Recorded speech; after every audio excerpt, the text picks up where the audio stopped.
I want to welcome everybody to the Tavern on the Ween, where the drinks are cold and the wieners are clean. My name is Khalid Williams. Welcome to the Barrel Age, drinks that matter, people who care. And I've got a few short minutes to talk to you about something really important to me, and that is called a bevy bridge. I'm going to tell the story of the bevy bridge with a product and why folks love to hate it. Campari. This right here is a bartender's best friend from Italy.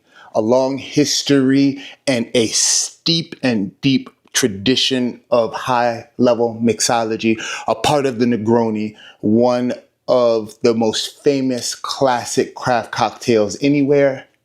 And most people who are out tonight to select a drink either hate it, haven't had it, or don't want it. And that is a problem. Somebody drinking Bud Light, somebody drinking a Cosmo, somebody drinking a Buzzball. What do all of these people have in common? Well, number one, a cool craft bartender such as myself is going to laugh at them in their little basic drinking. You know why? Because we are ignorant. We craft bartenders, with all of our knowledge, all of our expertise, still have not figured out that the person drinking what we think is basic, number one, is an opportunity for us to feed our family, and the more they care about what we say, the more we eat. Number two, is an example and is a live and in-person evaluation of how well we do our job. Our principal job is to be ambassadors of flavor. My job is to talk to you about products that matter and help you become a person that cares, because I meet you where you are. I don't treat you like the things that you drink are basic. I understand that flavors and products like this are going to be bitter. They're going to be complex, and they're not going to reflect the traditional palette of the things that are most widely enjoyed. I'm going to tell you something. Bartenders love this. Europeans love this. And another group who doesn't even get the credit for drinking it love it. Jamaicans love some Campari. If you know, you know. Campari with stone ginger wine is a thing. Talk to your Jamaican uncle. Let me tell you something. Uncle Trevor, I might drink some of this. You understand me? I prioritize bevy bridges, and a bevy bridge is a bridge that's a beverage, and it's a bridge of flavor, it's a bridge of culture, and a bridge of understanding. Somebody who likes a Cosmo, somebody who drinks a High Noon, somebody who likes a vodka soda splash cran, and definitely somebody who thinks they don't like Campari. Come on with it. Come talk to me, because we've got some discovery to do. The cocktail known as the Enzoni is what we're making today, and this is a special version. We're making a cotton candy Enzoni. Yeah, that's right. We're making a cotton candy Campari cocktail. Now, before you never talk to me again and don't invite me to your cool event in Manhattan, please invite me to your cool event in Manhattan. I don't know how I'm gonna brag to my Connecticut friends if you don't invite me to your cool event in Manhattan.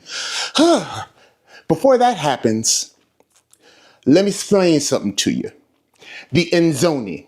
This cocktail was invented by Vincenzo Enrico, and the invention of this cocktail really espouses the character of the bevy bridge. Vincenzo Enrico was trained by Dick Bradsell. Who's Dick Bradsell? I don't know, a guy that popularized the espresso martini? Yeah, he matters. Vincenzo wanted to really start spreading the flavor of Campari around London. The London palate really was not all about this bitter, grapefruity, citrus business.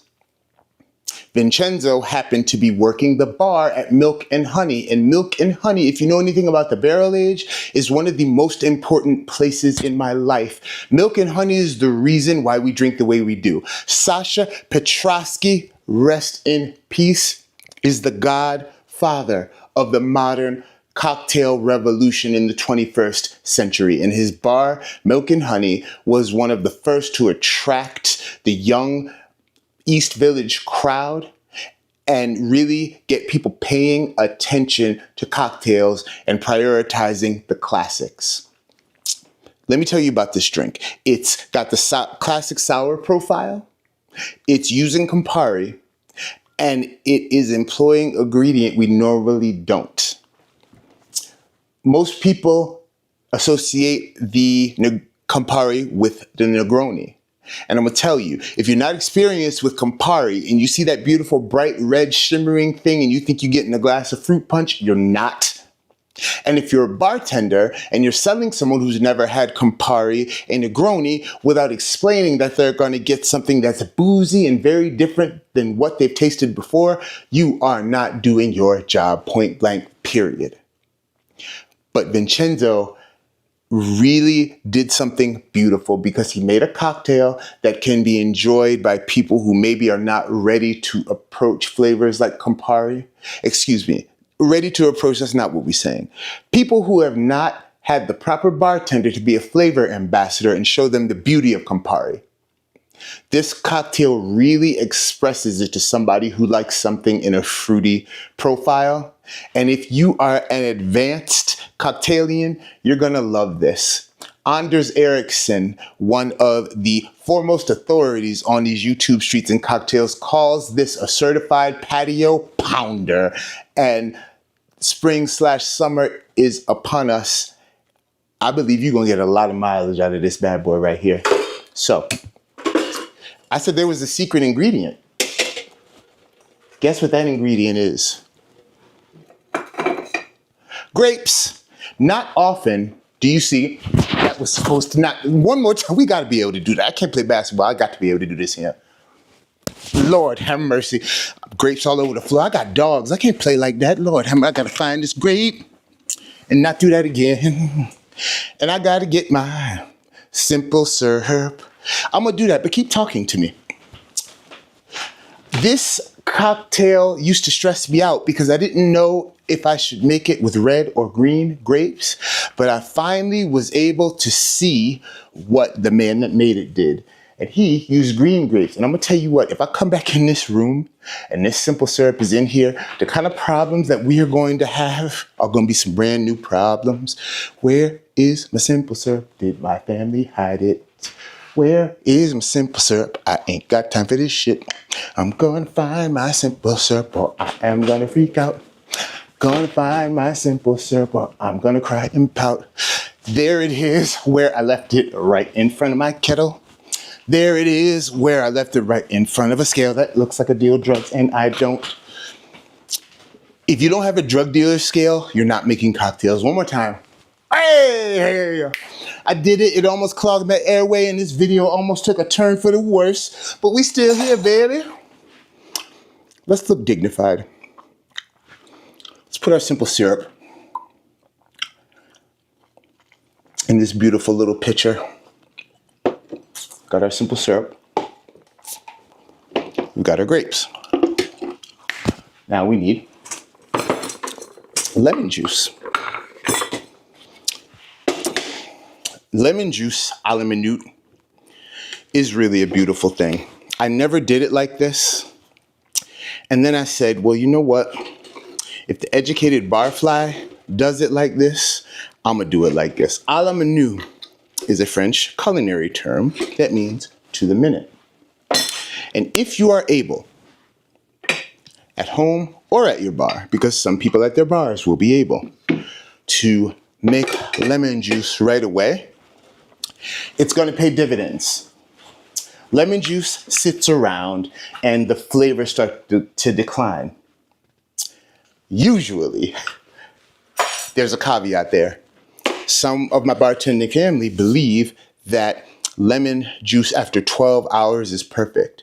If you have ever measured the flavor of lemon juice by the hour, I'm talking to you, Dave Arnold, let your boy know and let me know what happened. We're going to squeeze some lemon juice. We're going to try to be demure and do it in here. Dude, I just got this bad boy, by the way. Amazing juicer. Everybody's got that crank kind. It's cool. This like has a name and a brand. And when I got it, the person was like, you never heard of a whatever this thing is called? But, oh, Dream Farm. I got a dream. I got a dream farm, and guess what they're growing? A super silver. Anyway, dream farm, baby. What would be on your dream farm? I would have cognac grapes. I would have Citra hops, and I would have early land race greenery. The feds ain't made it legal yet, so I ain't playing. Shout out to the federal government. I love y'all. Ish. Anyway, so we're going to make our lemon juice a la minute. To the minute.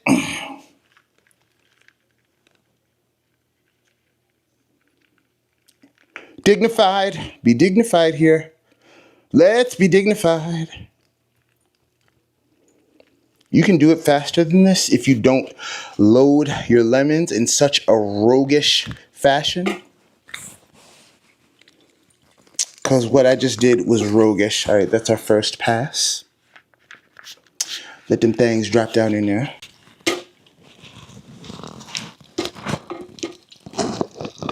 Oh, yeah. That's this. You really get everything you need.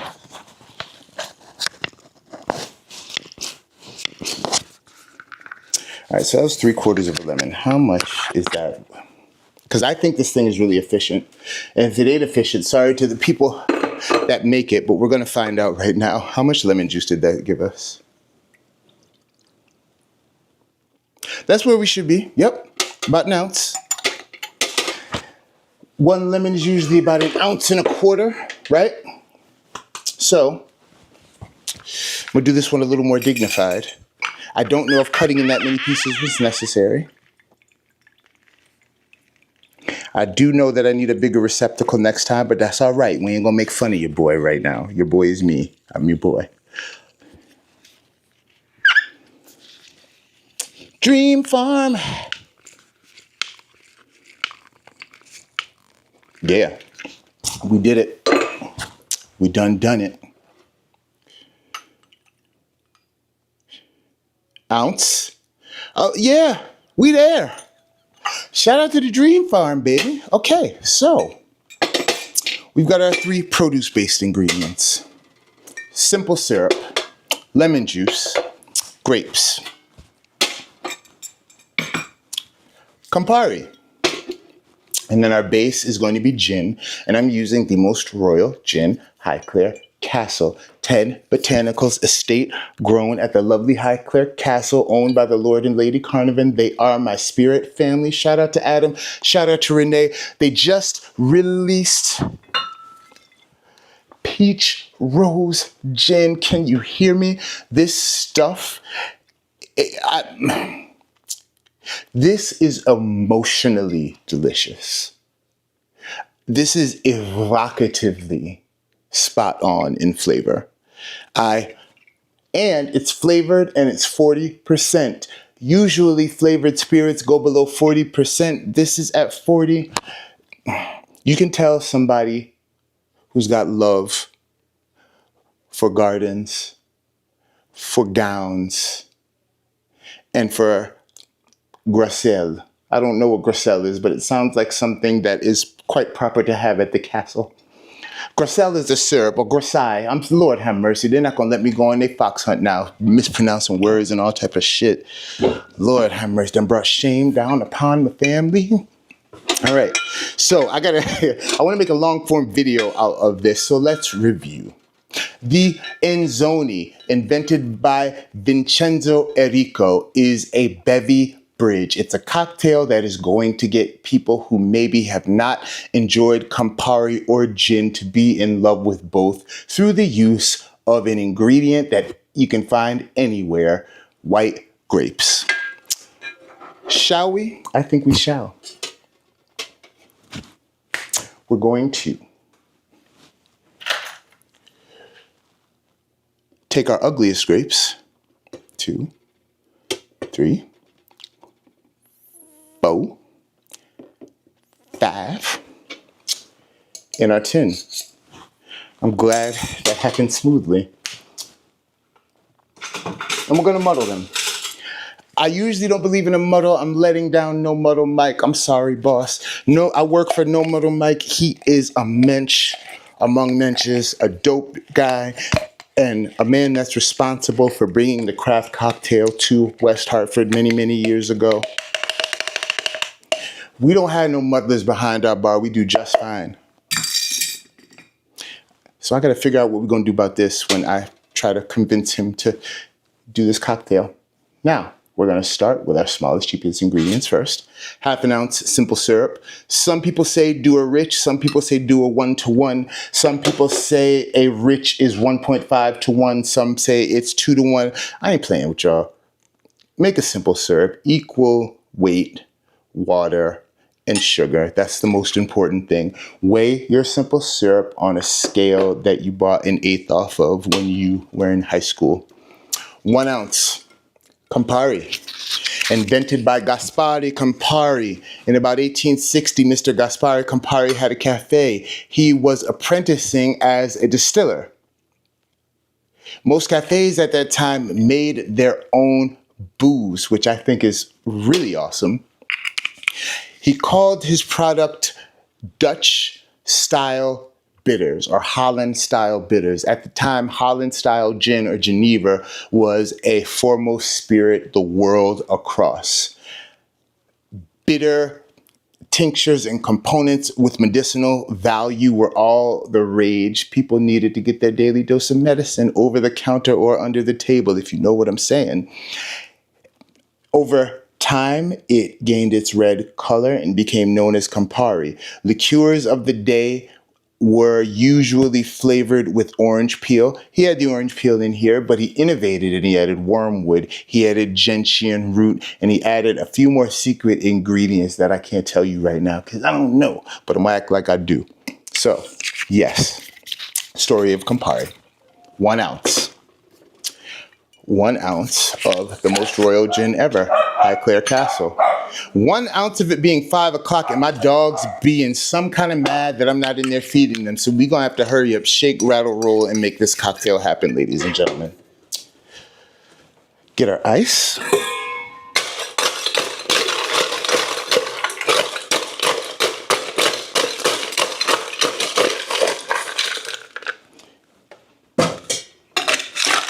Big old cubes.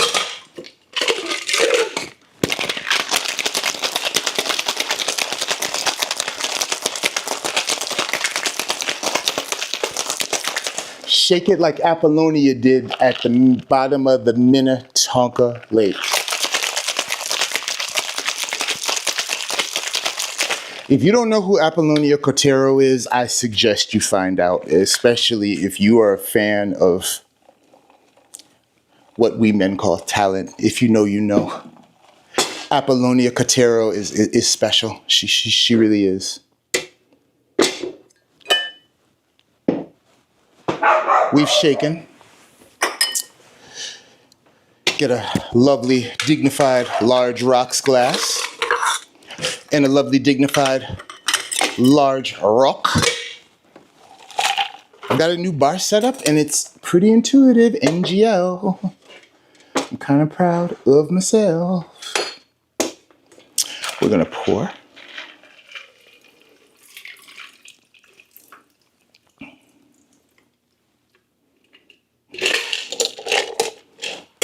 And we are going to garnish with 3 skewered grapes.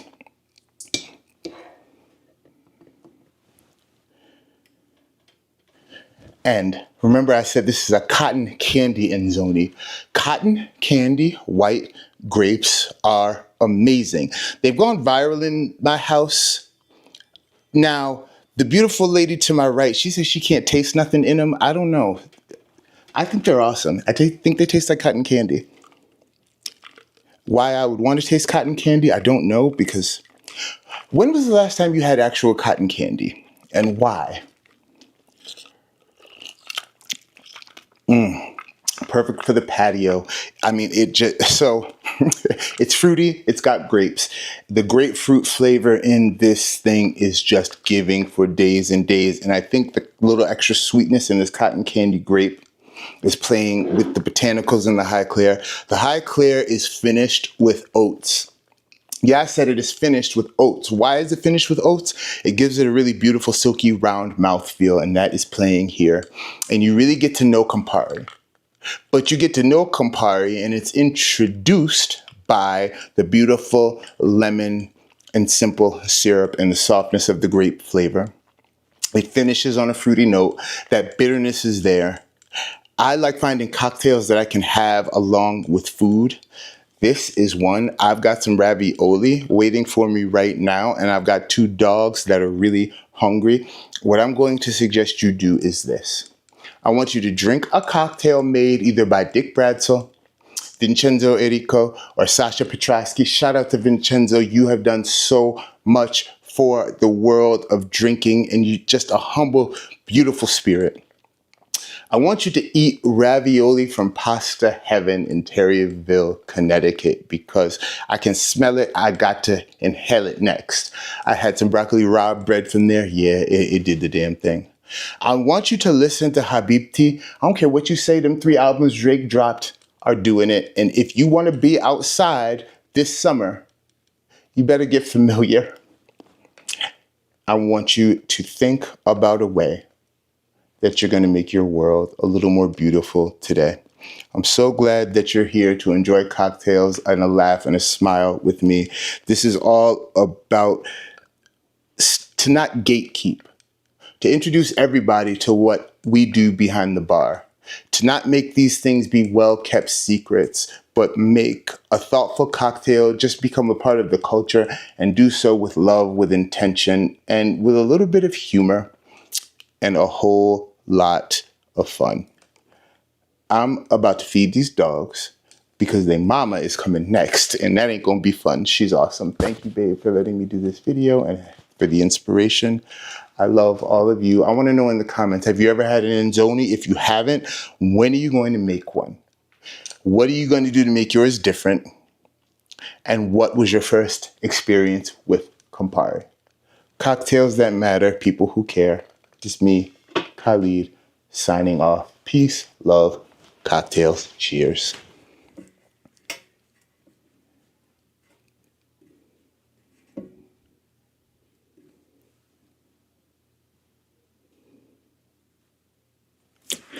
All right.